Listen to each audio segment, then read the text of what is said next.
Bonjour à tous, bonjour à toutes. Aujourd'hui, on se retrouve pour le deuxième épisode de Apprendre Scratch. Aujourd'hui, nous allons apprendre les mouvements de Scratch. Nous allons voir chaque mouvement séparément.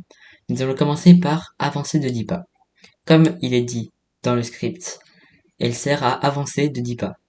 Quand je l'exécute, notre personnage Scratch va faire ceci. Il va avancer de position X plus 10.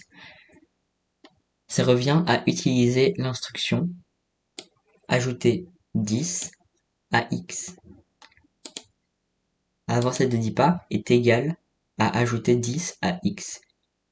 Je ne vais pas m'attarder sur les fonctions tournées car elles ne servent pas forcément à grand chose dans les jeux Scratch. Mais si vous voulez un épisode ou une explication sur cette fonction, vous n'avez qu'à me le demander ou regarder une autre vidéo. Nous allons ensuite voir aller à position aléatoire.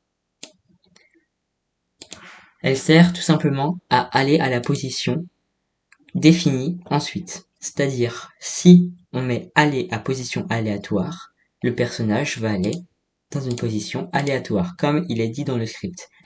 Mais nous avons également de disponible de base aller à pointeur de souris. Quand je clique dessus, le personnage Scratch va se mettre sur le coin de l'écran. Tout simplement parce que mon pointeur de souris clique sur le script à cet endroit-là. Donc le personnage Scratch va aller le plus près de notre pointeur de souris, donc ici.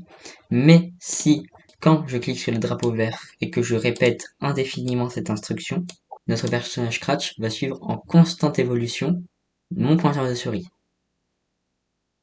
Nous allons ensuite voir l'instruction aller à X puis Y. Elle sert à déplacer notre personnage Scratch à deux endroits précis, la valeur X et Y. X correspondant à l'horizontale, Y à la verticale. Les valeurs affichées ici sont les valeurs exactes de notre personnage actuellement. Donc si on clique dessus, ça ne va absolument rien faire. Mais si par exemple on remplace ces valeurs par 0 pour l'horizontale et 0 pour la verticale, si on clique sur le script, il va mettre notre personnage au centre du tableau. Nous avons ensuite l'instruction glisser en 1 seconde à position aléatoire. Ceci va permettre de faire exactement la même chose que aller à, mais en glissant, donc en ayant un visuel sur ce que le personnage va faire.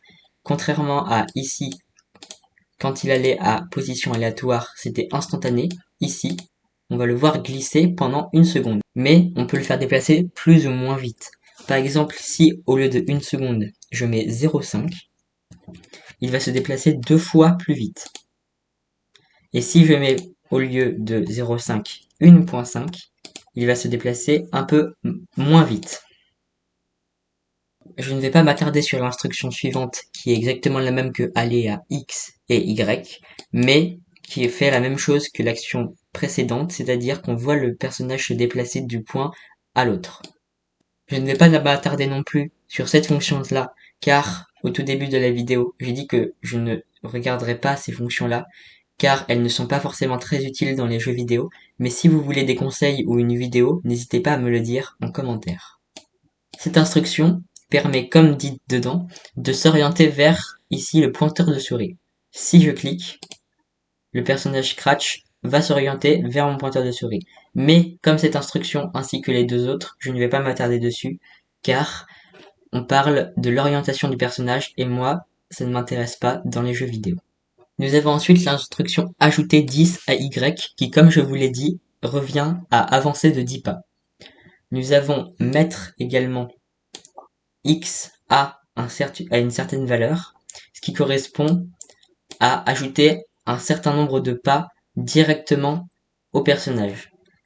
C'est-à-dire, il est actuellement à X moins 170, donc on va dire qu'on peut qualifier ça de moins 170 pas, mais on peut le mettre à 170 tout court, et il ira à l'opposé de là où il est actuellement.